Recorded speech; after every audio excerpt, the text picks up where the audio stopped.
সন্তানদের জন্য দোয়া করি। কি দোয়া করি বলেন তো? বেশিরভাগ মানুষ কি দোয়া করে? আমাদের দোয়াগুলো যারা কোরআন হাদিসের বাতানো দোয়া পড়ি না, নিজে থেকে দোয়া করি, অনেক সময় ভুল দোয়া করি। সবাই না, অনেক সময় ভুল দোয়া করেন অনেকে। যেমন আল্লাহ আমার ছেলে যেন জিপিএ 5 পায়, আল্লাহ আল্লাহ আমার ছেলে যেন সিরিয়ালে চলে আসে, আল্লাহ আল্লাহ আমার ছেলে যেন অমুক কলেজে চান্স পায়, আল্লাহ মেয়েটা যেন অমুক ইউনিভার্সিটিতে চান্স পায়, আল্লাহ অমুক। এই না আমাদের দোয়া। আচ্ছা, এটা সাময়িক একটা টার্গেট হতে পারে, দোয়া হতে পারে, এটা করলে গুনাহ হয়ে যাবে, এ দোয়া করলে একেবারে ভুল হয়ে যাবে, আমি সেটা বলছি না।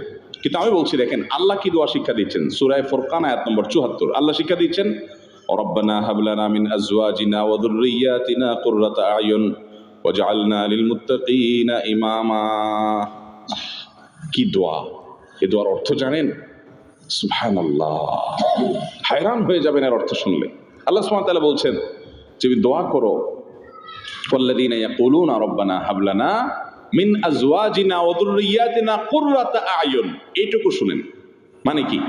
হে আমার রব, আমার সন্তান সন্ততি, আমার জীবন সঙ্গী সঙ্গিনী, স্ত্রী স্বামী, নারী পুরুষ একে অন্যজনের জন্য দোয়া করবে। আল্লাহ এমন সঙ্গী জীবন সঙ্গী দান করেন, এমন সন্তান দান করেন যারা আমার চক্ষু শীতলকারী হবে। কি হবে? দেখেন, চক্ষু শীতলকারী হবে, এই কথার মধ্যে সব চলে আসছে। পৃথিবীর এমন কিছু নাই যে সন্তানের জন্য আপনি চান নাই একটা শব্দে।